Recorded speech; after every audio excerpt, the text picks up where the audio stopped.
Is it so significant what is deaf to hear again? It is the deafness for the one who has. By the way, I heard another day saying that deafness is even worse than blindness, because blindness leaves me away from the world. Deafness removes me from people. When I'm blind, I stop seeing the world. When I'm deaf, I stop being with people. This should cause a great loneliness, right? So being healed of deafness is to be returned to people. But we might think, but I don't have this physical deafness. I don't need to be healed from this physical deafness. But I have that deafness that drives me away from people because I lost the ability to hear, listening, right? And it's interesting because when I don't know how to hear, I naturally provoke the other, an indisposition to hear me too. When Jesus returns to man this ability to hear, he is returning him to people. This is very interesting to identify. What a part in what made it difficult to be with others, of having qualified relationships. When I say qualified relationships, they are relationships that do us good, that make us grow, because salvation comes to us in the ear. I knew that, by the word that transforms us. Ruben Alves said that he saw so many advertisements for oratory courses to teach people to talk, course to teach how to speak in public, to have good rhetoric, to know how to argue. But he was unaware of a course of listening, which was precisely to teach us to listen. When we lose the ability to listen to each other, when we lose our willingness to listen to each other, we compromise our relationships a lot. Much of the conflicts we face at home is because we unlearned from listening. And when I say hear my people is to create the ambience, the willingness for what needs to be said. Because sometimes we even say, but the wrong way. We say to the screams what should be said with patience, with calm, serenity. And so we do not solve the questions. And you know, my people, the word transforms our lives. God created the world through the word, and he continues to transform the world through the word. And we who believe in Jesus are recreated and transformed from his word. He did it in the lives of many.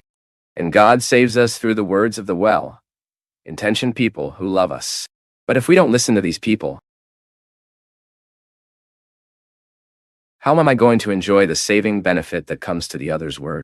I always think that when I testify to what God has done in my life, I offer a way for the other to walk and make a similar experience. It is never the same. The experience is never the same. Because the God that happens in me, what God does in me, he will do from what I am at. When God happens in you, he will happen from what you are. So our experiences will be different because we are different.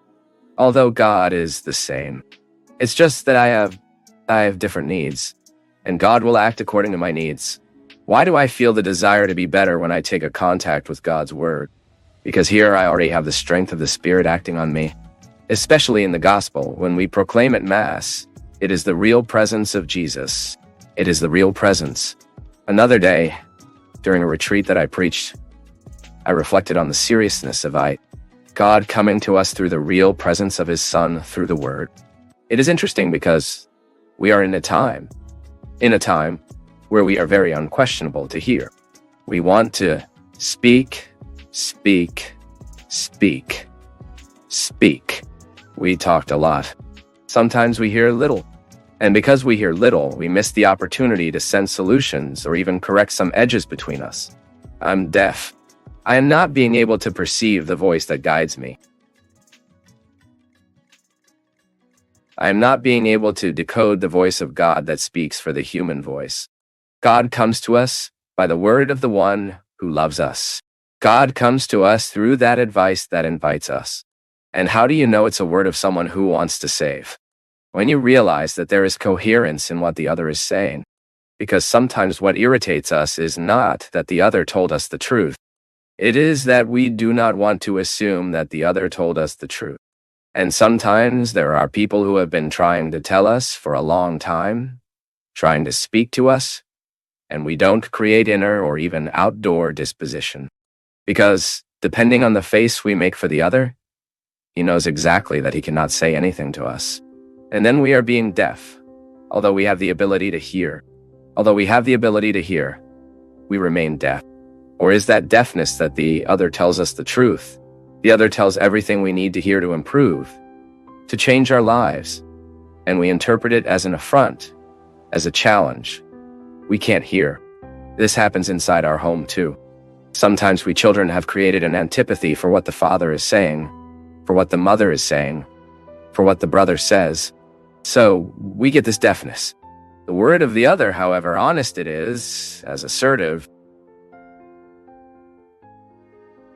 falls us as unnecessary. This is a great damage, my people, because we are transformed is by the word.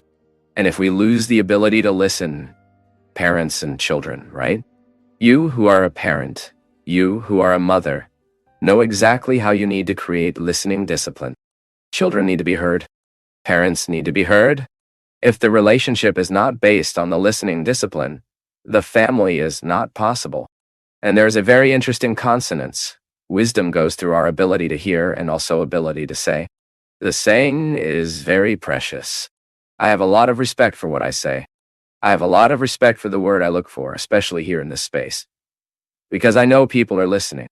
And I also know that some people use what is being said here and then pass on. It is a responsibility. How many times do people who are responsible for our formation try to tell us, try to warn of what is being dangerous to us? And we have a filter here that does not allow the word to fall within our heart. You already have such an antipathy. You have already created an antipathy for everything they say. So you don't listen to what they say. So we hear, get angry at what the other tells us. It's not because he wasn't right.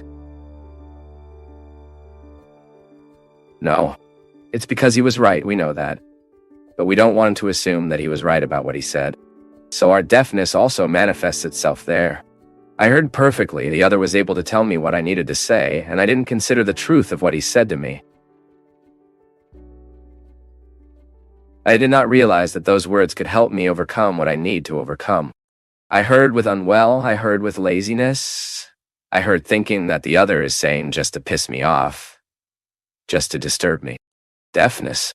When I'm deaf because of my lifestyle, not even what I read touches me. I'm so agitated. I have such a busy life that I do not have the happy opportunity to be touched by the words. So I know many need to live the healing, the dynamics of healing, deafness, and speech. God needs to heal us, tear us all the impediments that were placed by life, by our temperament, by our way of being. That makes us difficult to hear what we need to hear, and then unlock our tongue so that we say what we truly need to say. This is what Jesus healed in this man. He cured his deafness first, then aroused his tongue to say again. This is also significant.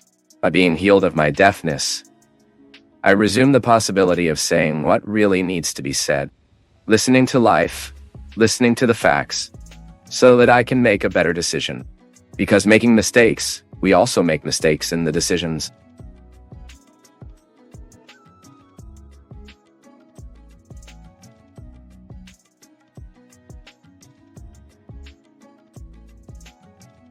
It's been a pleasure having you with us on Path of Faith. We value your feedback, so please share your thoughts in the comments, give us a thumbs up, share this video with others, and hit the subscribe button to stay connected with us.